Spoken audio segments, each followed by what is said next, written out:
मेरा नाम सुनैना है और मैं 30 साल की गोरी चिट्ठी खूबसूरत औरत हूँ। लंबे लंबे बाल और बहुत ही हार्ड बदन है, जिस वजह से मेरी खूबसूरती में और भी 4 चांद लग जाते हैं। जबकि मेरे पति से 2 साल पहले किसी वजह से तलाक हो चुका था और मैं एक प्राइवेट कंपनी में नौकरी कर ली। नौकरी अच्छी थी, अपना घर अपनी कार तो मेरे पास पहले से ही थी। एक बेटी है जो स्कूल में पढ़ती है। ऑफिस का स्टाफ भी बहुत अच्छा था, लेकिन पूरा स्टाफ मेरी खूबसूरती पर फिदा थे और चोरी छुपे मेरे हुस्न को देखते थे। अपने हुस्न की तारीफ उनकी आंखों में पढ़कर मुझे भी अच्छा लगता था। बहुत से लोगों ने मुझे लाइन दी, मगर मैंने किसी की परवाह नहीं की, सिर्फ अपने काम पर ध्यान दिया। एक बार काम की वजह से मेरे बॉस मोहन जी को 10 दिन के लिए बाहर जाना पड़ा, तो उन्होंने मुझे उनकी जगह काम करने को कहा। मुझे थोड़ा अजीब लगा कि यह मेहरबानी कुछ ज़्यादा ही है, मगर मुझे अपने आप को साबित करने का मौका मिल रहा था, तो मैंने हाँ कर दी। बॉस के जाने के बाद मैंने बहुत ही दिल लगाकर काम किया। जब बॉस वापस आए तो मैंने उन्हें अपने काम की सारी रिपोर्ट दी। बॉस बहुत खुश हुए, उन्होंने मुझे शाबाशी दी। वैसे मेरे बॉस मुझसे ज़्यादा बड़े नहीं थे, शायद वो भी मुझे पसंद करते थे, मगर कभी उन्होंने मुझे गलत निगाह से नहीं देखा। मगर कंपनी का जो लीगल एडवाइजर है न कबीर, वो हमेशा मुझे खा जाने वाली नज़रों से देखता था। कबीर अक्सर मोहन सर के कमरे में बैठा रहता और जब कभी भी मैं या ऑफिस की कोई और लड़की बॉस के केबिन में जाती तो कबीर सबको बहुत घूरता था। ऐसे ही एक दिन मैं किसी काम से बॉस के केबिन में गई। उस समय कबीर भी वहीं बैठा था। दोनों बहुत सी फाइलें और रजिस्टर खोल कर बैठे थे, जैसे कोई हिसाब किताब लगा रहे हो। मैं जाकर मोहन सर और कबीर को गुड मॉर्निंग कहा और मोहन सर के पास ही खड़ी होकर देखने लगी कि वे क्या कर रहे हैं। सर ने मुझे बैठने को कहा। फिर सर ने मुझे बताया कि उनके जाने के बाद मैंने जो 10 दिन उनका काम संभाला था, उस दौरान 2 बिजनेस डील में करीब 6.5 लाख की घपलेबाजी हुई है। मेरे तो पैरों तले से जमीन निकल गई। मैंने उनके सारे पेपर चेक किए और जब मैंने सारा हिसाब लगा कर देखा तो करीब 6.5 लाख रुपए गायब थे। चेक के बजाय मैंने ही कैश पैसे देने को कहा था और पेमेंट नहीं हुई थी। मैं तो परेशान हो गई। मैंने हर डिटेल को चेक किया, मगर हर तरफ से घपलेबाजी का इशारा मेरी तरफ ही हो रहा था। अब मैं मोहन सर से बात की कि अब इसका क्या हल हो सकता है, तो मोहन सर मेरी तरफ देखते हुए बोलने वाले ही थे, तभी कबीर बाहर चला गया। फिर सर बोले, हम भी सोच रहे हैं तुम हमारी कंपनी की एक मेहनती और ईमानदार एम्प्लॉई हो। तुम पर हमें पूरा विश्वास है, मगर जो हुआ है उसका भी हल निकालना है और हम तुमको भी नहीं खोना चाहते, न ही यह चाहते हैं कि तुम्हारे घर पुलिस आए।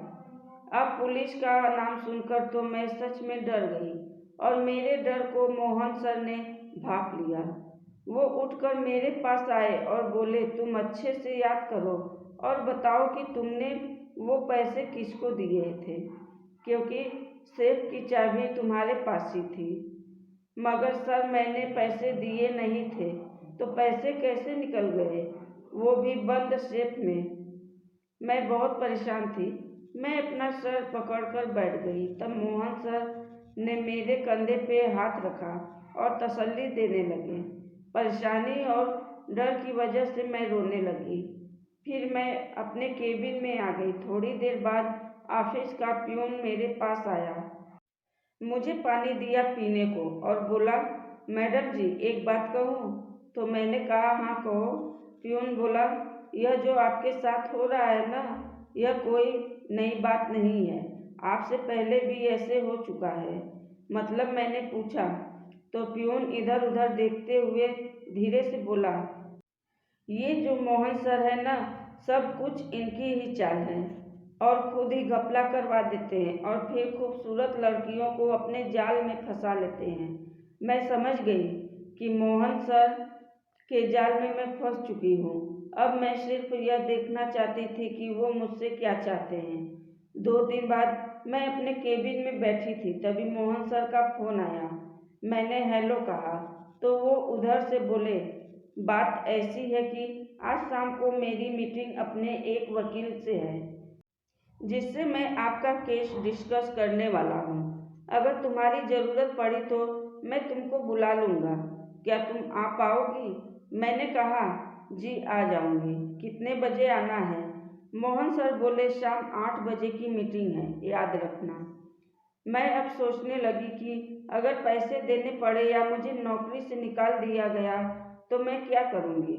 अब मैंने सोच लिया कि यह नौकरी मुझे नहीं खोनी है, क्योंकि यही मेरी पहचान है।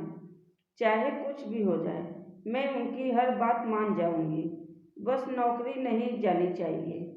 थोड़े समय बाद मोहन सर का फ़ोन आया।